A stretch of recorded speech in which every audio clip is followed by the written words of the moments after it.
Mrisho Mpoto bwana, kuna siku alikuwa anatafuta nauli ya kwenda kumwona mjomba mjini. Akakosa nauli. Akaamua kutuambia ujumbe alionao kwa mjomba. Kwenye mashairi yake anamwambia mjomba lake mtu halimtapishi. Akasema kufukamia maji kama jiwe ni ujinga. Akasema tabia ni kama ngozi ya mwili, haibadiliki.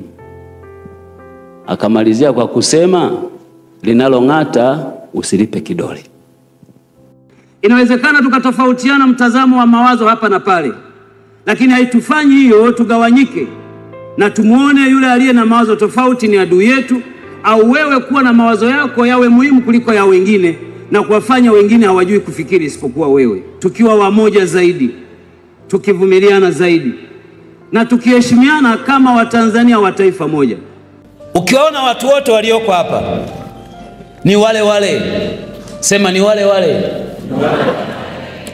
Uliyekaa naye hapo pembeni yako ni yule yule. Mtagombana leo, lakini ni yule yule. Unawahitaji watu wakati wote.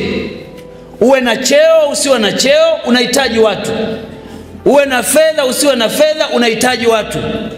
Kwenye maisha Mungu ametutengenezea mazingira ya kuwategemea wengine. Hata ulipokuwa unaugua, ulihitaji daktari mwingine wa kukutibu wewe. Na hata siku ukifa hutajizika, utazikwa na wengine. Unawahitaji watu. Lakini kwa nini nasema hiki? Katika maisha usigombane na mtu, sababu kuna wakati utamhitaji. Kama kuna mahali una uwezo wa kumvumilia mtu aliyekuudhi, mvumilie, kwa sababu kesho utamhitaji. Leo tunahubiri upendo kwa sababu tunajua iko nguvu kwenye upendo kwa ajili ya kuwaletea maendeleo watu. Usichukue muda mwingi kulinda cheo. Chukua muda mwingi kutoa matokeo kwenye kazi yako. Cheo bana hakilindwi. Kama ambavyo hakikuja kwa wewe kukipambania, kitaondoka siku moja, utake usitake hatakuja mtu mwingine kwa sababu wewe ulikuta mtu mwingine. Sasa kitakachobaki nyuma yako baada ya wewe kuwa umeondoka ni kazi ulizozifanya.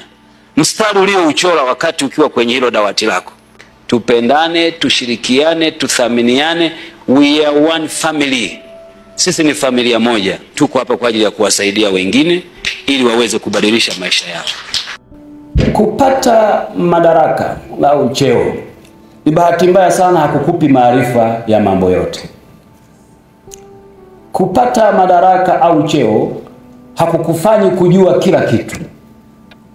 Kujifunza kutakufanya ujue kila kitu. Ni bahati mbaya sana ukichagua ujifunze kwa nani.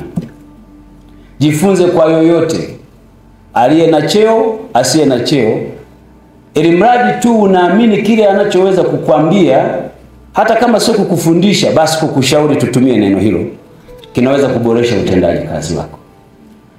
Wakati fulani mtu akipata nafasi fulani, anaashumu kwamba wale wote anaowaongoza hawajui chochote isipokuwa yeye. Ukifanya hivyo, utakuwa ujitendei haki mwenyewe, kwa sababu milango ya kujifunza utakuwa umeifunga, na kwa hiyo utakuwa mtu wa kukosea kila siku, na matokeo yake semina nyingi zitaendeshwa. Unajua semina hii inaendeshwa si watu wote humu mnakosea. Kuna wawili watatu humu huwa hawaelewi. Ukienda kuona kwenye TV wanachofanya hakieleweki. Sasa serikali ifanye jina waleta wote tu mbrashie kwa pamoja. Kwani wafanyeje sasa? Na kumuita mmoja mmoja atasema jamani mnanionaje? Ikirudiwa ikarudia matokeo yake watamuondoa tu. Sasa hata semina hizi mnazoziona, ndugu kaimu mwenyekiti, si wote hawa wanafanya vurugu hizi, ukamataji, sijui kumaliza migogoro. Wako wachache tu. Tena wengine vichwa ngumu, kwa sababu anacheo anataka kutembea hewani, anatufanya wote serikalini tuonekane majitu ambayo hatuna huruma, tunapora haki za watu bila sababu ya msingi. That has to stop kwa kweli. Kabisa. Yaani haina sababu. Wewe heshima yako ni kuona tu kwamba una uwezo wa kumfanya mtu fulani asilale usingizi, halafu iweje? Haina maana yoyote. Kipewa kazi yoyote, hata kama ni ngumu namna gani, wewe jihesabu lazima ushinde. Na kwenye maisha ya kawaida, katika mtu unapaswa usimfikirie kumpa cheo chochote au kumtuma kwenda mahali popote, ni mtu mlalamishi. Ukimpa mtu kazi ya aina fulani, kabla kazi hiyo hajaifanya, anaanza kukuletea ugumu wa kazi hiyo. Huyo mtu achana naye, atakuchelewesha. Kuna udhaifu mmoja tulionao ambao namuomba Mungu atuondolee. Mtanzania mmoja akifanikiwa, tunachukua muda mwingi zaidi kumpiga vita badala ya kumsupport. Na yeyote anayefanikiwa, huyo ndo atapata misukosuko mingi ya kufatwa na kusingiziwa na maneno mengi. Kana kwamba tunataka wote tubaki maskini na hali yetu. Mheshimu aliye juu yako. Hata kama unajiona unamzidi akili, mheshimu na yeye aridhike kwamba ninaheshimiwa na subordinate wangu. Usitake kwanza kuonyesha huyo anajua kukosea, wewe ndio unajua kupatia. Utafanikiwa kwa muda mfupi sana, na nakwambia baada ya muda hata huyo unayemwambia siku akiwa anataka kutafuta mtu wa kumsaidia hata kuchukua wewe. Kwa sababu wewe kule kwetu tunakuita ni karomonchocho.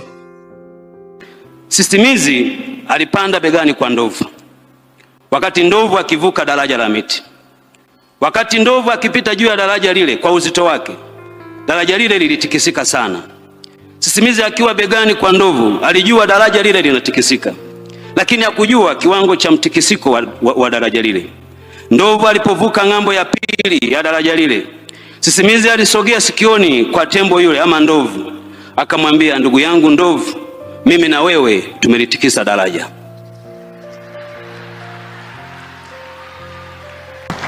Msijione wanyonge. Narudia jambo hili niliwaambia Zanzibar, msijione wanyonge. La pili, usitafute kupendwa. Unafanya kazi ya tathmini, sema ukweli, acha hila. Kwamba taasisi fulani una urafiki, basi unawaambia na ya kurekebisha kwenye KPI ili liweze kumbeba, haikusaidii, kwa sababu uongo haufiki mwisho. Uongo unapanda gorofa kwa ngazi, lakini hautakaa kwa muda mrefu kwenye hilo gorofa. Ninyi tunawategemea.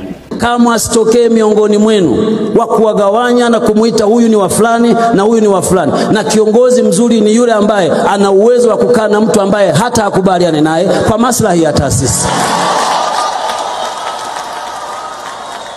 Msigawanyike, shikamaneni, pendaneni, shirikianeni. Wafanyakazi tujiunge pamoja. Mkijiunga pamoja mtajenga taasisi yenu. Mkikaa pamoja mtawafanya watu wengine waone ni darasa la kuja kujifunza kwenu. Mtayaleta mataifa ya Afrika kuja kujifunza chama cha wafanyakazi kinavyosukuma ajenda pamoja na serikali kwa maslahi ya wanachama wake. Wazeni jambo moja, chama chenu. Mnaweza kuwa marafiki, mnaweza kuwa na wapambe. Wapambe hawatajenga chama, isipokuwa wanachama watajenga chama. Shikamaneni kama wanachama. Unganeni kama wanachama. Ombeni kura kwa heshima, msivunjiane heshima, msidhalilishane, wala msitukanane. Amesema waziri hapa, chama chenu kifanyeni suluhu na migogoro mlionayo muimalize ndani yenu ninyi kwa ninyi, wala msikaribishe mtu kutoka nje. Ni muda wa kuchukua nafasi yako katika meza ya HW, tuwasilishe kwako mawazo yenye tija kwa maneno ya dhahabu, kukupa hamasa na kujengea uwezo wa kufanya zaidi na kuwa zaidi. Welcome to the home of positive vibes.